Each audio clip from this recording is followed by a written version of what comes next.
Hi, Alexandre. Hi. Thank you for being here. Thank you for having me. Of course. I know I have the hard task to discuss with you during nap time, so hopefully you won't fall asleep and bear with us. Yeah, we invited you because we know how much Lacoste has done, specifically in terms of content generation and marketing, leveraging generative AI. And I want to discuss with you how you came about it, and how you prioritize use cases. Give some concrete examples on how you've implemented, and I'll just give you the floor on introducing yourself and tell us a little bit more about how internally you've decided to use the technology and how you prioritize it. So yes, we tried at least we try to make the most of generative AI. To introduce myself really quickly, I'm head of innovation, so I oversee all the pipeline of innovation from the identification of use cases to launching POCs and managing the pilots. And our role is to also educate on those new technologies and really focus on value. We try to have this open innovation approach that is very focused on business and efficiency. That is not like foresight and very long innovation. We try to really to stick to the business.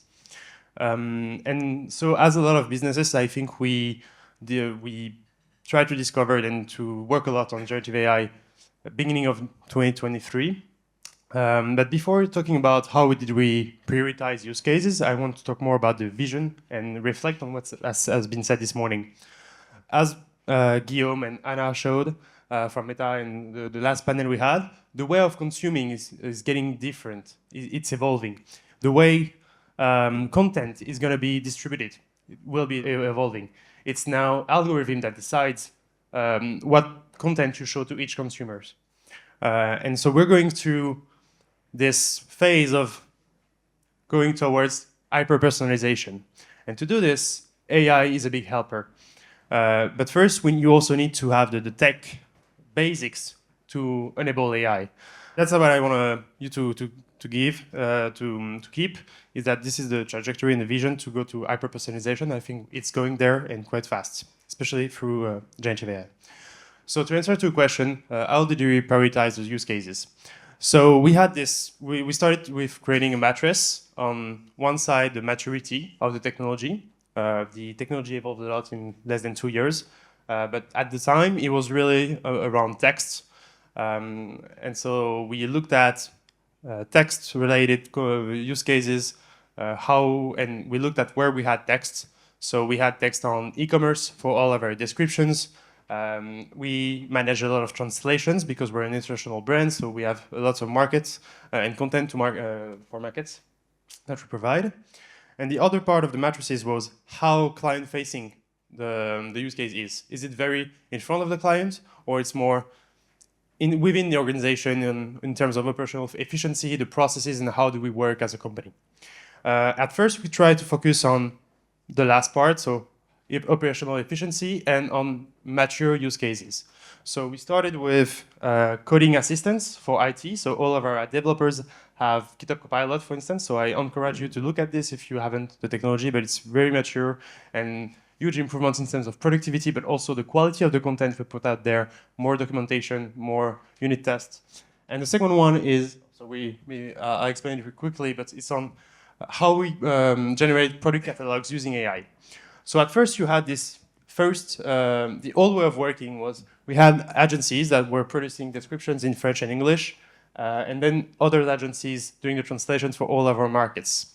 This was quite long, 3-month process, very difficult for the internal teams because they were receiving everything at the time of launch. So they were actually correcting errors in production, which you don't want to, of course. And the idea was to how we can change this process with AI. So using the same inputs, tone of voice, guidelines, and really kind of bending and personalizing the models, we created this IT stack, especially for AI, using OpenAI. And now we produce those descriptions for e-commerce in 3 hours and not 3 months. And those 3 months is really for our internal teams to improve the quality and create more content. Before we were just doing descriptions for our e-commerce, but using AI, you can easily create variations and adapt this. So we create content for our marketplaces that answer specific guidelines to not Let's say for if you're a bit digital, you know that if you have 7 descriptions on different websites, it will eat in some ways your SEO, so your relevance and your in web search. And using AI, you can give it specific guidelines not to. So the idea here is creating faster with more quality because of human verification, and owning the scripts allow us to really go deeply in the guidelines and personalize the scripts. Yeah, improving the quality and the number of content we can put out there. So once again, if you think about personalization, it really helps us. And now I wanted to focus more on marketing. Marketing, and as I said, to go towards hyper-personalizations, you need to be able to have the tech to scale before going to generative AI and use cases that are more, let's say, innovative. So we looked at inefficiencies about our content.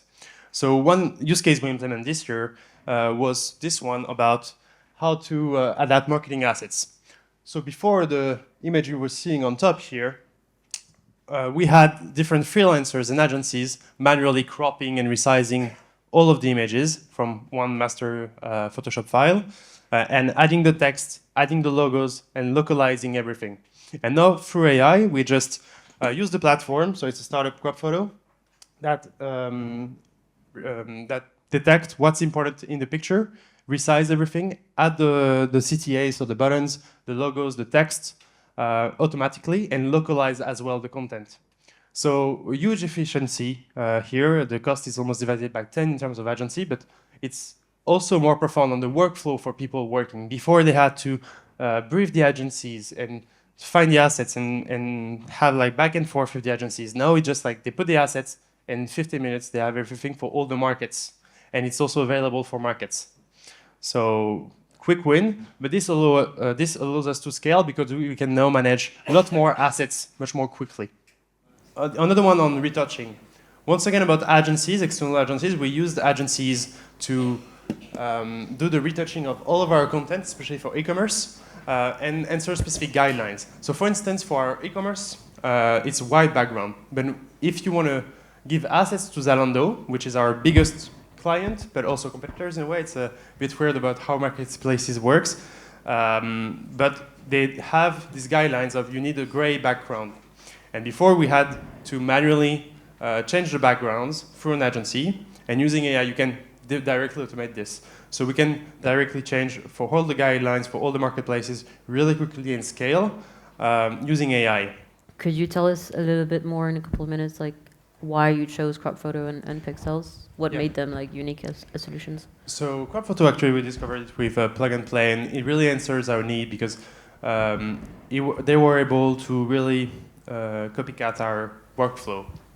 I did not deep dive into this, but also with the city placement, sometimes we have difficulties in the banners because we have really banners with a lot of width, but the images is not wide enough.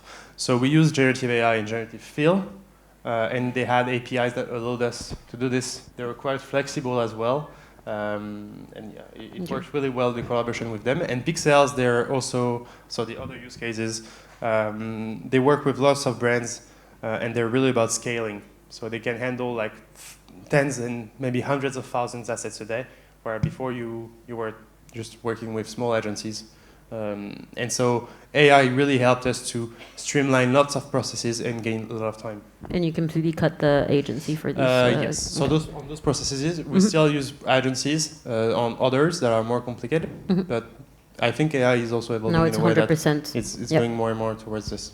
One question you mentioned at the beginning, and I forgot to answer, but it was also how you enable your teams and you train your employees to diffuse innovation.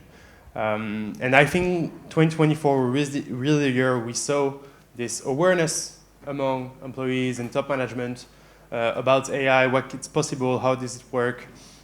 And at Lacoste, we had 3 different initiatives about training.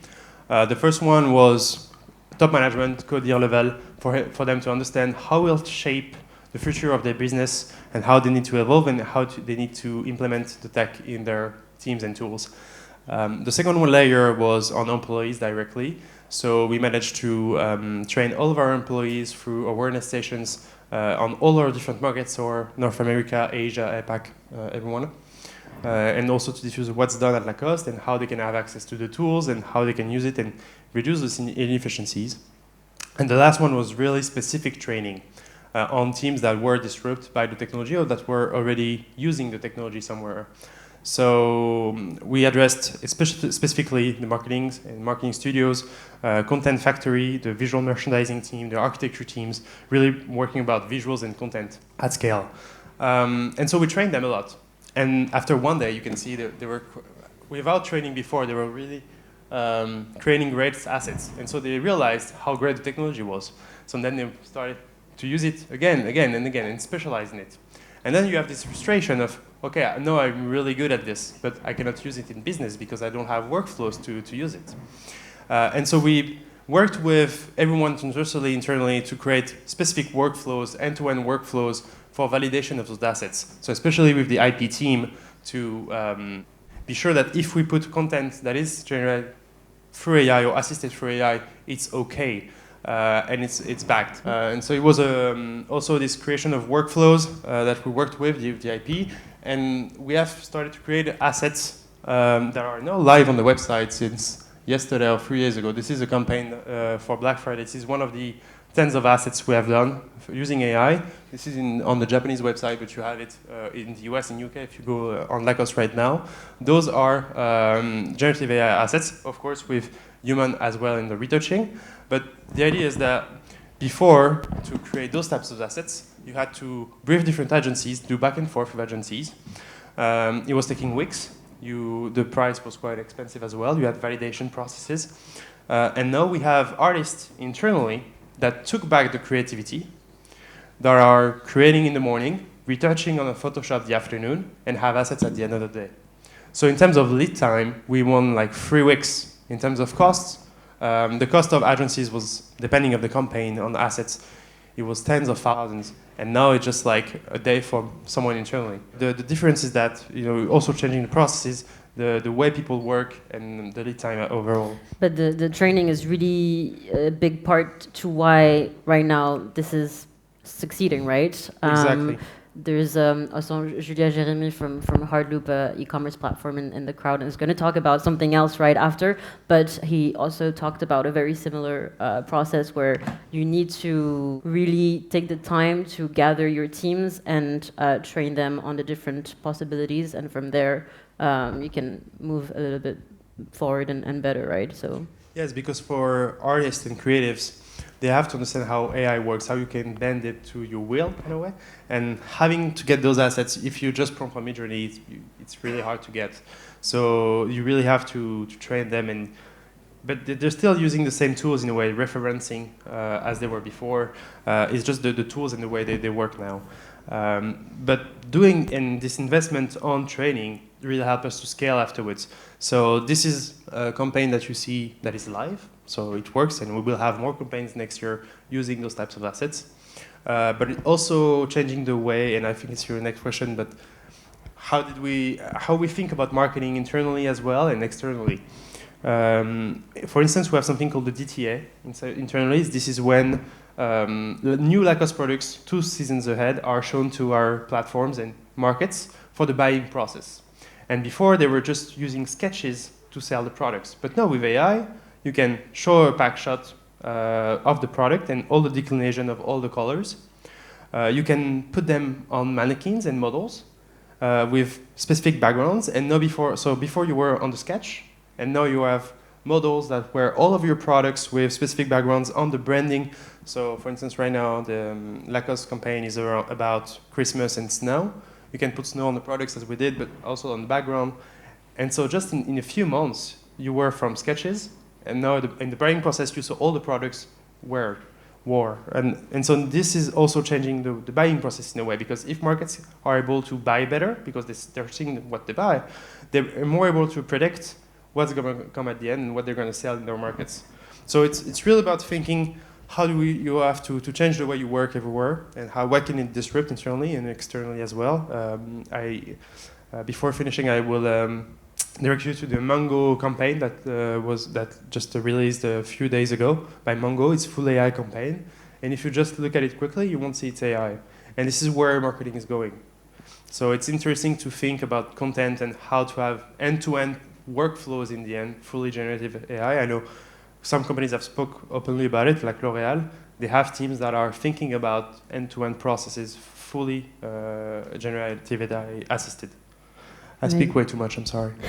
No, that's totally fine. I just want to end the panel. We have 1 minute. Can you talk to us about some of you talked about training, but other key success factors or best practices for the audience who are looking to do the same? First, the training, and especially at all levels. Everyone has to understand what it works. Remove the silos. You have to work, because you are also changing the way to work. If you just do it on your side, then it's going to be politics, and then it's going to be not going to work because people are not going to be adopting it. So try to onboard as much people as you can in it for the change to happen. Otherwise, it would be hard to change it as a company.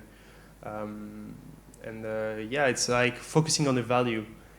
It's maybe basic to say, but like it's better to do a project that is a bit more focused but has ambition behind than do a lot of small projects that will not have the value. Try to have a vision on where you want to go.